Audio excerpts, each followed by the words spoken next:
Hey, what's up guys and gals, my name is Rick9G. Thank you so much for joining me today. We're going to be talking about Batman, the 1960s television show. More specifically, I'm going to be focusing on the Mad Hatter, Jervis Tetch, also played by David Wayne. Now the Fact or Fiction series is a fun one in which I take something that may be perceived as a myth or something that's true and debunk it, give you the real truth of what happened. Now with this actor David Wayne, who played the villain Mad Hatter, before we get into his thoughts on how his performance was on the show, let's look at the episodes themselves. Now usually Batman episodes are back to back, and believe it or not, David Wayne only starred as a villain Mad Hatter in two episodes of Batman. That is two-part series. That is 4 total appearances, I guess you can say, however you want to look at it. But that's not that much, and there's a very big reason for that. I'll primarily be focusing on the Contaminated Cow and the Mad Hatter Runs Afoul 2-part episode. In this one, the Mad Hatter is on the loose again, and he wants to continue his collection of hats. But he wants to get the big prize, and that is Batman's cowl. He's really set on getting that. However, Batman is always clever, and he's unaware that the cowl can be traced. And so the Hatter and his thugs try hiding it in, of all places, a water tower, and of course, Batman and Robin win out in the end.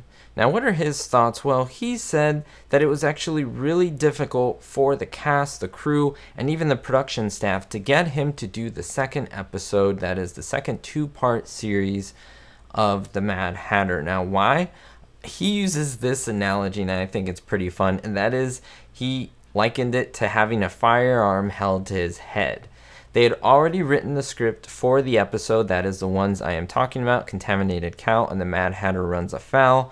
And he said, absolutely not. I will not come again on the show. Now, all the strength of the studio, all the power, you know, they do wield all that power. They essentially, according to him, forced him to do it. And he gave in. Of course, he was paid for it, so I'm sure that didn't really bother him in the least. But he just thought, as an actor who was very dedicated to his craft, that it was cheap.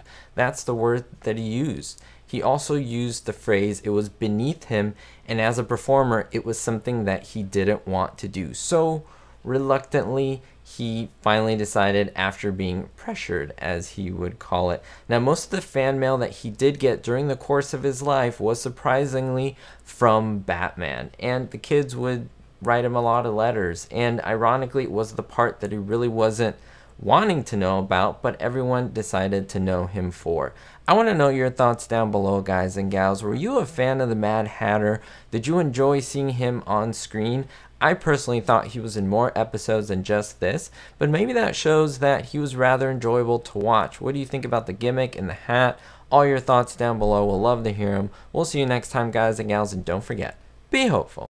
Thank you to my Diamond tier patrons, Andrew B., Ricky, and David D. And thank you to every single one of my Patreons where I have exclusive content. Be sure to look in the description below for merchandise, Patreon exclusive content, as well as playlists where you can find other TV shows and sitcoms that I think you'll enjoy. We'll see you all next time.